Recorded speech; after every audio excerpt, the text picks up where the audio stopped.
chẳng chừng nói nắng đại trong trong lưỡi dùng vậy ngày nắng rồi bây giờ chưa cái nhạc ở đồng bom ôn mà xong ôn mà nhom nhìn cuối sông rồi bom ôn rồi pù nhom màu này màu bị thạch đá màu ăn giờ là pù đá nhom làm cái đấy nhom nhìn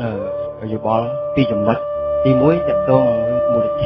một thị bọc nạp tại dướng thì muối một thị nạp cạch rồi muối tiết một thị cá thì muối tiết một thị là dương quan bằng cá với thứ hai là một thị giặc bêu về anh có sao thằng pi con nằm vậy phần đá nhom bán bom trồ nơi bò muối là một ban là dây cá nó nôngประชุมกันทำการกันดาวงานสติดอมเปิลphần vậy tha ui ná có mình đã biết là ông tha có phân ca cho rùa con phố nằm bây giờ lùi nó là tinh để chụp tề chẳng á có vậy tha chẳng là lạc snow để chân của tôi phá khi cũng bờ mờ mình đã cú cắt ông buồn mờ trăng tỏ bầy mờ chẳng những ai cho rùm cái này không mà dẹp bê trong các mùi thị mùi tiết nằm bây tinh để chụp có phần vậy tha làm mình nét là buồn là đi nó chụp mới tim nguyên trong view mình yêu từ căn bom ôn trong dân tầm óc để bạn vô thì ở đi phí ha dùng cua tại bằng cá mùi thị nó mùi tiền làm mấy tinh chụp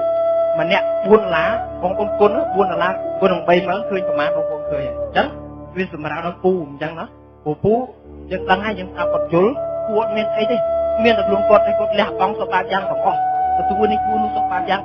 nhưng áp phía còn vậy nhưng sập này cái nhưng mà phải chua luôn cả làm cá đó nhưng sập này chúng ta tha bông ôn cua tại bằng cá mình nó nhóm có tiêm lẹ cả nặng được trôi luôn rồi bên này đây mùi thiên bằng cả làng nhóm có chi mà chứ mà không khai cả đây nhóm đang vô rừng nắng vô cùng nứt nắng vô thành dây không khai cả đà mấy bằng cá thì mùi thiên cũng to tục lưới nó gặp tinh dụng mà chẳng á u miền lưới man dương cái châu lưới đang thành nó chỉ mới chỉ mùi chỉ mới chi phí nhóm nó khơi thì tập chặt rồi bao lại châu luôn bằng óc mình tha nhóm mình tha kia thì châu luôn tâm mình tha chắc mình tha mấy mình tha cái mình thả pro sắp sáng tay liếc bóng tới này là tây ấp mấy cái ta chẳng mấy chứ mua là thang cứ đặt quay liếc bóng đặt nạn năng nhưng vô bên ta tại sao tại bóng ôn chuồn vì chỉ vật vô bên ta chỉ vật vì một ngày mình hai vợ ấp phải cháu chứ cái tập tê phải chỉ vật luôn nơi lẹ đã khôn tròn chỉ vật mà khôn tròn thua cá rồi thái cho bây giờ tháng ăn vẽ thái tích túi lùi trâu ban tích túi ở đâu nó đâu có tan đặt hai hộp mơn là không mà khai nhưng cái ta chỉ vật cũng gọi là phải cháu chứ ở bên xã phải cháu ruột thôi tập bây giờ rồi đi slap ấy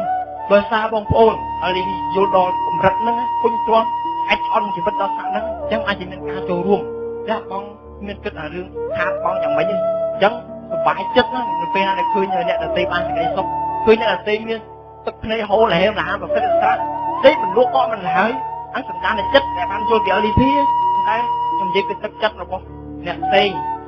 cái nào cũng chiết rồi luôn tới nhưng mà lực to thì chuyện tôi bây giờ tháng kia châu luôn không cả nào bạn tôi chiết cho nên chỉ là cam mà chun cả đâu còn đây cái nữa là mình khoan khoái tôi bây giờ không được tha xong một khi còn opera ra hạn nắng rồi còn bậc ca chưa bậc ca xinh rồi về bậc ca chân tất có đánh chưa đoạn to đó nè đánh chưa đoạn to là quát trong cái cùng nó ngay từ bậc ca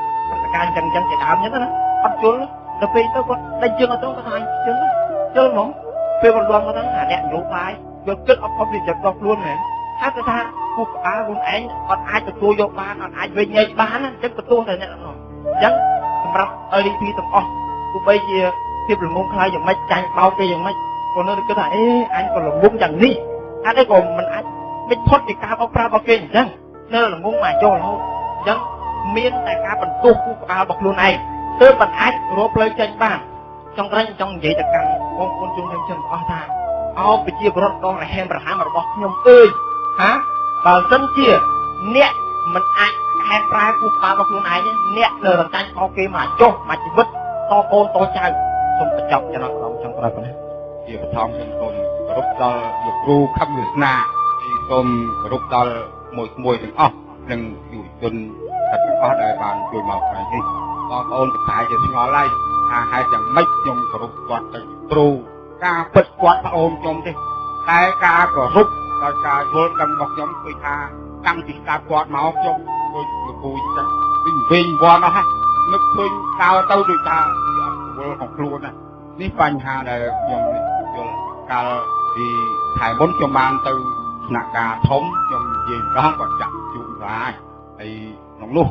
trong những gì thì vui cái tha tập quạt thì tập ôn không được na មានយោបល់កន្លងមកគឺថាខ្ញុំព្រមទាំងក្រុមគ្រួសារខ្ញុំថ្ងៃនេះថាគ្រួសារមកផងដល់គេបន្តនេះទៅហើយថ្ងៃក្រោយថៃជួបហើយបងទាំងកូននៅពេញទៀតប្រមូលបងប្អូនបានច្រើនដែរហើយខិតខំរៀននៅពេញអញ្ចឹងកូនខ្ញុំរាល់ថ្ងៃហ្នឹងបានកតែ3 4នឹងចាក់ហើយបើការស្ដាប់អូនខំស្នាវិញឲ្យតែម៉ោង2ទៅម៉ោង3នឹងស្ដាប់បើថាបានស្ដាប់ដូចដីមលក់ទៅត្រង់ណាក៏ដោយទុកចិត្តមានការក៏ដោយហ្នឹងជាបញ្ហាចាប់អារម្មណ៍ជាមួយអូនខំស្នាលើការចូលលុយវិញមតិមួយចំនួនក្នុងអាណត្តិបោះឆ្នោតនេះគេជាសង្ស័យខ្ញុំនឹងនិយាយត្រង់ឲ្យសង្ស័យហើយចូលទៅណាចូលទៅគណៈបកណាតួខ្ញុំហ្មងដល់ពេលទឹកចិត្តនឹងវាផ្ទុះខ្លាំងពេកណាខ្ញុំមិនចូលទេសង្គ្រោះជាតិចូលគណៈបកនឹងគាត់ហើយថ្នាក់ភូមិថ្នាក់អីថ្នាក់ភូមិមិនគេសួរខ្ញុំណាចូលគណៈបកនឹងគាត់ទៅចូលគណៈបកអីអងលុយចឹងខ្ញុំថាខ្ញុំនិយាយហាក់ដូចជាលេងមួយគាត់ថាខ្ញុំតល់លុយហើយបានបងខ្ញុំជួយលុយគាត់ដោយការតល់នេះឯអាបណ្ឌិតឆំឆោទៅរុនវិញអាបណ្ឌិតខ្ញុំឆោទៅរុនយើងតែនិយាយថាអ្នកដែលចូលលុយជាមួយលោកខំវាសនានេះជាអ្នកចាញ់បោកលោកខំវាសនាការពិតបើនិយាយពីទស្សនៈគួរក្បាលខ្ញុំមួយថាលុយដែលខ្ញុំចូលដាក់ក្នុងមួយខែ15000រៀលនេះมันស្មើនឹងការបញ្ជូលរបស់គាត់នេះប៉ុន្តែលទ្ធភាពខ្ញុំវាគ្មានក៏មានខ្ញុំចូលច្រើនហើយលុយទាំងអស់នេះមិនមែនខ្ញុំចូលដោយខ្លួនខ្ញុំទេប្រពន្ធខ្ញុំយកទៅចូលហ្មងខ្ញុំថាស្រីចូលល្អជាងខ្ញុំមួយទៀតនិយាយអំពីគណៈបកសង្គ្រោះជាតិតែលើកគោលការណ៍ថាខ្ញុំអត់មានកាប់ព្រៃឈើទេបើសិនជាបើកវេទិកាថាបកកាប់ព្រៃឈើងាប់លើគេកាប់តែពុកមានតនការអំណាចណាគណៈបកប្រជាជនកាប់ព្រៃឈើបើសិនជាខ្ញុំអត់កាប់ព្រៃឈើមិនបាន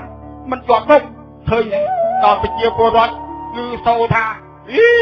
ណៈបកសង្គ្រោះជាតិអត់កាប់ព្រៃឈើល្អណាស់ដេញយួនល្អណាស់ចូលលុយ40000ល្អណាស់សិតតែល្អអស់ចឹងមកខ្ញុំនិយាយមួយគណៈបកសង្គ្រោះជាតិមេឃុំគណៈបកសង្គ្រោះជាតិផាន់និយាយមកខ្ញុំណាគោលការណ៍របស់គណៈបកថៃឯងទាំងស្អីណាពួកខ្ញុំណាយកឲ្យចំហ្មងកាត់ព្រៃឈើអន្តោប្រវេសន៍ដេញខ្ញុំថាគណៈបកខ្ញុំអត់គណៈបកខ្ញុំឆ្លូតទេដកតាមអំណាចប្រមូលផ្ដុំចេញមានប្រជាពលរដ្ឋណាចឹងខ្ញុំមានបោះហាក់ដូចជាយូរបន្តិចទៅប៉ុន្តែគ្រាន់តែវែងញែកថៃខ្ញុំគោរពគាត់មិញបងប្អូនជាស្ងល់ដូចខ្ញុំបានបញ្ជាក់ថាដោយសារអីដោយសារការយល់ដឹងមកដល់ថ្ងៃនេះចំពោះរូបខ្ញុំមួយកូនខ្ញុំមួយប្រពន្ធខ្ញុំមួយបោះឆ្នោតនៅកន្លែងនោះខ្ញុំថាមាន13នាក់មកភូមិនឹងមាន13នាក់ប៉ុន្តែពេលបោះឆ្នោតមកភូមិនឹងមាន13នាក់គេចេះសង្ស័យហ្នឹងហើយគាត់ម៉ែមូលណាបានថាអត់ទេចឹងខ្ញុំសូមមានរបបនេះហើយសូមអរគុណដល់អូនខំវាសនាដែលបានដឹកនាំនិងជួយតម្រេះវិជាដល់យើងខ្ញុំសូមអរគុណមានបងប្អូនចង់ឡើងបញ្ចេញបលទៀតជាបឋមសូមគោរពដល់លោកពូអ្នកមីងបងប្អូនដែលមកចូលរួមនៅថ្ងៃនេះនិងសូមគោរពដល់លោកពូខ្ញុំបានឈ្មោះធានសុធាស្រុកកំណើតរបស់ខ្ញុំនៅខេត្តកំពង់ធំហើយមិញមកតាមឡានជាមួយពូខ្ញុំឡើងមកនេះខ្ញុំគ្រាន់តែចង់បកស្រាយពីប្រភពពាក្យថាអជ្រឹមពីព្រោះថាពេលដែលខ្ញុំទៅធ្វើការហ្នឹងមានតែពីគណៈបកប្រជាជនមានតែពីគណៈបកសង្គ្រោះជាតិគាត់ហៅអាបណ្ឌិតមកវាអាឡម៉ង់ហៅអជ្រឹមពេញមាត់អញ្ចឹងខ្ញុំកេះទួលេងថាបងឯងដឹងថាពាក្យអជ្រឹមហ្នឹងមកពីណាហ៎អត់ដឹងមកអញ្ចឹងខ្ញុំចង់បង្ហាញកន្លែងនេះខ្ញុំចង់និយាយថាអ្នកដែលបង្កើតពាក្យអជ្រឹមហ្នឹងគឺពួកយើងហើយមិនមែនថាយើងចង់បានកិត្តិយសទៅថាបង្កើតពាក្យអជ្រឹមហ្នឹងទេចង់និយាយថាអ្នកដែលបង្កែបំបាក់មុខអាបណ្ឌិតមកពីអាឡម៉ង់ហ្នឹងគឺគណៈបកសម្ព័ន្ធដើម្បីប្រជាធិបតេយ្យគឺពួកយើងហើយដែលបង្កើតពាក្យអជ្រឹមនឹងឡើងហើយរងថ្ងៃអាបណ្ឌិតនឹងខាងគណៈបកសង្គ្រោះជាតិនិងខាងគណៈបកប្រជាជនដែលខ្ញុំធ្លាប់ដើរមួយគ្នានឹងឮតែហៅអជ្រឹមអញ្ចឹងគាត់អត់ដឹងថាប្រភពនៃពាក្យអជ្រឹមមកពីណាអញ្ចឹងមកពីពួកយើងហើយគឺមកពីពួកគណៈបកសម្ព័ន្ធដើម្បីប្រជាធិបតេយ្យ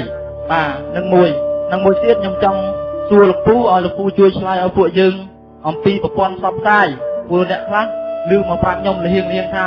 ប្រព័ន្ធផ្សព្វផ្សាយយើងអាចទិញវិទ្យុទិញអីបានឬក៏ដល់ណាខ្ញុំអត់យល់អញ្ចឹងណាស្រួលយើងដើររកប្រមូលលុយអ្នកដែលប្រមូលលុយបានគឺយើងដើររកប្រមូលលុយបាទសូមអរគុណច្រើនសិនជាអត់មានបងប្អូនណាចង់ឡើងបញ្ចេញមតិទៀត